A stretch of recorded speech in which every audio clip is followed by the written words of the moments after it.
Fired after really disturbing videos show them kicking and punching a man during a traffic stop. NBC's Gabe Gutierrez is in Lawrenceville, Georgia, with more on this. Gabe, good morning to you.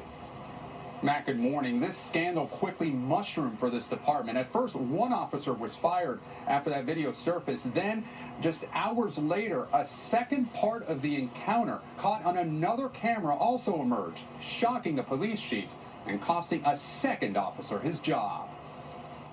This morning, 2 officers in Gwinnett County, Georgia, are out of a job after one was caught on camera punching a suspect with his hands up during a traffic stop. Then the other kicking him after he was handcuffed. It was so surreal. In an exclusive interview, 21-year-old college student Demetrius Hollins told us he'd had a previous run-in with one of the officers during another traffic stop last year. So he tried to reach for his cell phone camera to record this encounter, but he never got the chance. He told me step out of the car, and that's when I stepped out of the car with my hands up. And when I had my hands up, that's when he punched me in the face. Hollins was booked on charges of marijuana possession, obstruction, and multiple traffic violations. Why would you kick him in his face? Eyewitness Kenneth Dillard shot the first cell phone video that surfaced. He doesn't deserve that. You don't picture yourself seeing that. You don't picture yourself seeing a police officer do that live and in person. That prompted the police chief to fire Officer Robert McDonald. But just hours later, this second video emerged, causing the chief to fire Sergeant Michael Bongiovanni. If there were no cameras, he would have gotten away with it.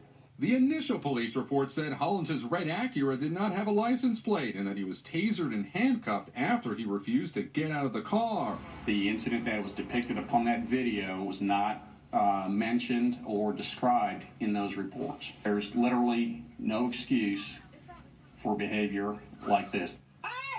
It is just the latest incident involving an officer caught on camera using questionable tactics. Just this week, video surfaced of an officer in Sacramento slamming, then beating a pedestrian stopped for jaywalking. Today in Georgia, Demetrius Hollins and his family are still in shock. I wish this would never happen to anybody. I wish this would never happen to me. You hear about it, about other people that actually it happens to, but when you see that it happens to your own child, it breaks my heart.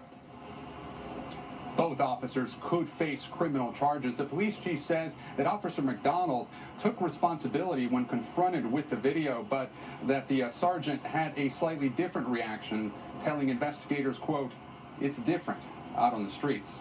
Matt? Okay, thank you very much. And now to a bombshell report released overnight by one of